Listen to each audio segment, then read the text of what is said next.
Hi mga kabeshi, wag kong magaganda na katulad ko. Char! So, andito pala kami ngayon sa Bobby's Diner at ito yung pinakauna kong dine-in dito. So, i-review natin or i-rate natin yung mga na-order natin dito, okay? So, meron tayong patty milk and then Reuben. And then, syempre, meron din po tayong root beer, Shirley Temple float, ganun. So, let's go mga kabeshi. Kainin na natin tong Reuben sandwich natin kung masarap nga ba. So, meron na po itong kasamang fries. So, itong Reuben sandwich nila mga kabeshi, ito ay may corned beef, sauerkraut. So, ang sauerkraut po ay para siyang pickled cabbage, gano'n. Tapos may kasama na rin siyang nilagyan nila ng Thousand Island with Swiss and provolone. Ganon. So, ang masasabi ko dito, hindi ko siya masyadong nagustuhan, pero sabi nila kasi, isa sa mga sandwich nila dito na pinupuri ng mga diners, ganon.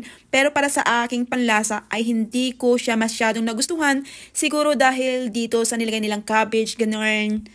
So, para sa akin, reasonable naman yung price niya kasi super laki niya. So, kung i-rate ko ito ay nasa 6 out of 10. So, dito naman tayo sa order ng aking asawa. Ito ay patty melt. Meron itong dalawang patties na may mayo, caramelized onions, tapos meron din siya provolone, cheese, and pickles on rye bread. Ganun. So, tinikman ko siya syempre para malaman natin kung ano ba yung lasa niya. And grabe, super sarap niya. Super nagustuhan ko siya. The best yung patty. Malasa siya. Tapos, perfect yung combination na caramelized onion, ganun. So, kung i-rate ko to, nasa 10 out of 10, perfect, ganun. Siyempre, yung fries nila dito is super nagustuhan ko din siya. So, perfect ito para sa akin. And then, ngayon naman, titikman natin itong dessert na in-order natin. So, ang tawag nila dito is Shirley Temple Float. Meron siyang soda, tapos meron siyang isang pirasong cherry and then vanilla ice cream. Ang masasabi ko dito, okay naman yung lasa niya. Para sa akin, hindi siya special, yung super mapapawaw ka sa kanyang lasa. So, kung i-rate ko to, is nasa 7 out of 10 lang siya mga kabeshi. Ganun. So, itong root beer naman nila mga kabeshi, is mas gusto ko ito kung i-compare ko dito sa aking Shirley Temple Float. Ganun. So, mas bet ko to, mas gusto ko to.